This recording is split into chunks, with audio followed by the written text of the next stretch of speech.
The Royal Australian Air Force's first century has seen extraordinary advances in technology, from wooden and fabric aircraft in 1921 to the F-35A Joint Strike Fighter.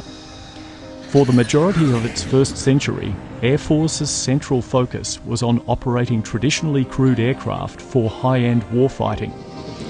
The Air Force's second century will be played out in a digital world, characterised by rapid technology developments in areas like artificial intelligence, cyber and space, within the increasingly challenging and ambiguous operating environment of the Indo-Pacific region.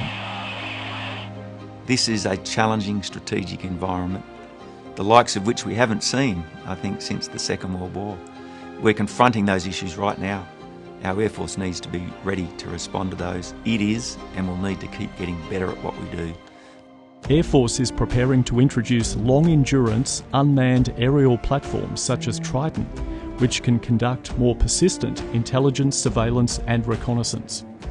Air Force's partnerships with industry will be critical to keep Air Force at the cutting edge. A major example is the Boeing Air-Powered Teaming System. It's got some unique capabilities already. It gives us immense flexibility in manufacturing technology, digital design using a digital twin concept. It allows us to reconfigure the system very quickly. But most importantly, the heart of the aeroplane is to be able to put an uncrewed system into the face of danger. Our intent here is to allow it to team with crewed platforms, an immense multiplying effect to our air combat capability. I think where this system will go is limited only by our own imagination. Air Force has now taken delivery of nearly 50 F-35A Joint Strike Fighters, and they may be our last crewed air combat platform. My instinctive answer is no. I'm sure that we'll see more crewed aircraft in the future. But that's not a certainty. We've just talked about an air-powered teaming system.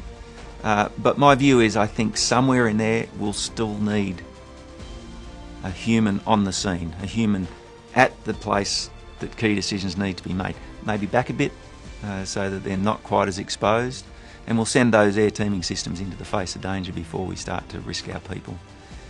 The Air Force strategy is preparing the organisation for the complexity of future decades.